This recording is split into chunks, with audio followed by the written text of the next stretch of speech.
So, welcome back everybody. Hi, it's Sushan.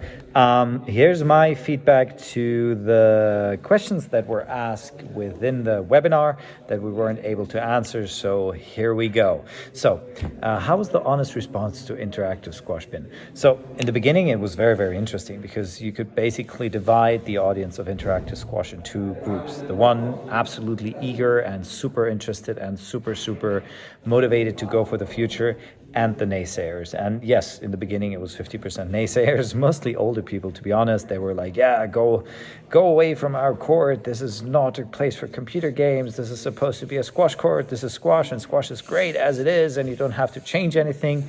And you know me a little bit by now, we've always been seeking the discourse with these people, and there were some very, very funny and interesting conversations. Luckily enough, most of the people, except a few percentages that are the always naysayers, were able to be convinced, and by now we even have some great fans, which are people that completely opposed us in the beginning and now are one of our biggest ambassadors.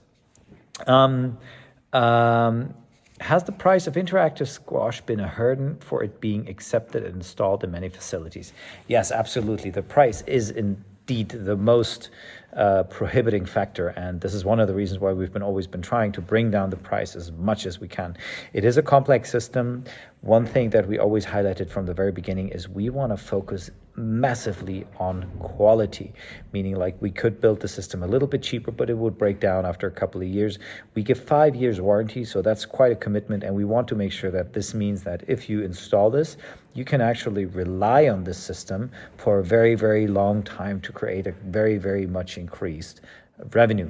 So yes, the price is a prohibiting factor. The funny thing is, once people start doing the math of the price, meaning like finding out, okay, it is an expensive system, but what do you get for it? What's the increased revenue?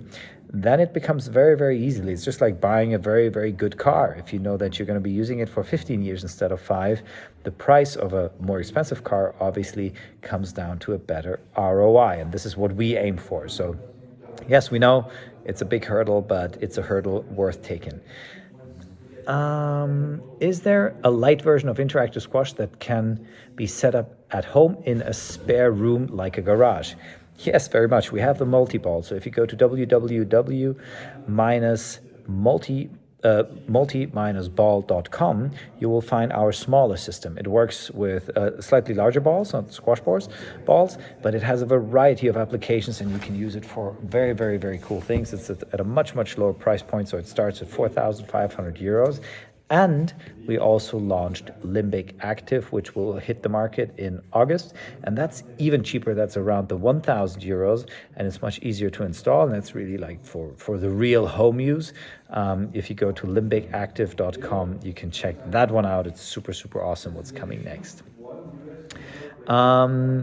If you were building a new center with squash, with 12 courts, how many of those chords would you expect to have interactive squash on? The funny thing is we learned a lot about this in the very beginning. When we started the business, we always said start with one chord, because obviously this brings up the usage of that chord to an absolute max, and then obviously the other chords will also benefit from that. By now we changed that a little bit. We always say like start with 2, or some even start with 3 chords right now, because you will see that once people start playing, the people actually following that, and there's like a word of mouth effect, start very, very fast. In a case of 12 new chords, I would probably go for 3 or maybe even 4 of them being fully interactive. If you look at places like M Squash in New York, they already have 3 chords side by side of interactive and another 3 on the other side, also one of them being a glass chord. And these 3 chords are already at a very, very high workload already.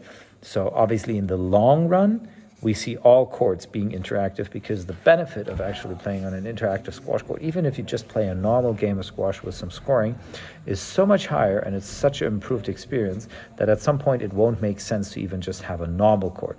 But for now, I would say 3, maybe 4, and then I'm pretty sure at some point people will ask you to upgrade the other ones pretty quick as well.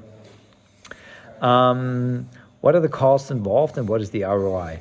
The cost involved is depending, if you take the full version, I think it's 27,000 or 17,000 right now. The light version doesn't include the motion tracking, or it includes the motion tracking, but it doesn't include the whole streaming functionality. So there's no additional cameras. You don't have the microphone, which can have speech recognition. You don't have the fancy glass tin. It's just a plastic tin. So it's basically the simplest version of what you can have. And the ROI, normally we always say it's around 17, but then again, we're German, we're very careful, about 17 months for the full version. So it always depends on the kind of system or the kind of revenue system that you have with your club. So some have with membership fees, they just mark up the membership fee slightly or charge an extra X if you want to use the interactive squash court. Others rent it out to outsiders for a play-for-play model. It always depends, but one thing that we notice is, like, no matter how much you charge or upcharge for an interactive squash court, the bigger benefit is that we bring you a new audience. And this is actually the main driver for revenue, because this is where people take their lessons. This is where people sign up for a new membership. This is where people buy their rackets, their shoes.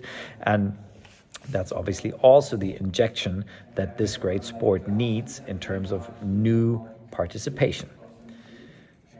So yeah, 17 months is the ROI. What would it cost to put interactive squash up from scratch, and what are the recurring costs? The recurring costs, so I just mentioned the hardware cost. The recurring cost just dropped to 249 euros per month. We also have cool promotions still going on. We killed the lifetime license a couple of months ago, so now it's only the monthly or yearly addition, and for that you get all the motion tracking, you get the full functionality. There's a crazy suite of applications on the back end where you can have analytics, you can switch on and off the court, you can upload your own logo, you can have custom game designs. So that's what you get for the 250. And like I said, most clubs earn far above the 1,000 euros, some of them even above the 3,000 euros per month. So the 250 is a very small share of that. Thinking of this from the perspective of a young institution in a developing country. Yes, we know that's challenging because two things. First of all, currency is always a challenge. We have some countries in South America, and they want to interact with squash court for years so badly. But basically what happens is once they buy it, due to the currency exchange, it's almost like double the price. Same goes for Egypt, actually. So we're always happy to help with that, and we can always find ways to make that easier, but it is an investment and we understand it. We hope that over time, we'll also find ways to make it cheaper for those countries. If we could afford it, we would do it already, but unfortunately, we're very bootstrapped ourselves at this point, and it's a small operation it's a big operation on a small budget at this point. But if you have any questions, reach out. And so far, we've always been able to find some form of solution for each center that we upgraded. Thank you so much. It was great speaking at the event. And if you have any more questions, never hesitate to reach out. We can all be found on LinkedIn, or you can just reach out to us through our live chats. And the more questions we get, the happier we are. Thanks, everybody.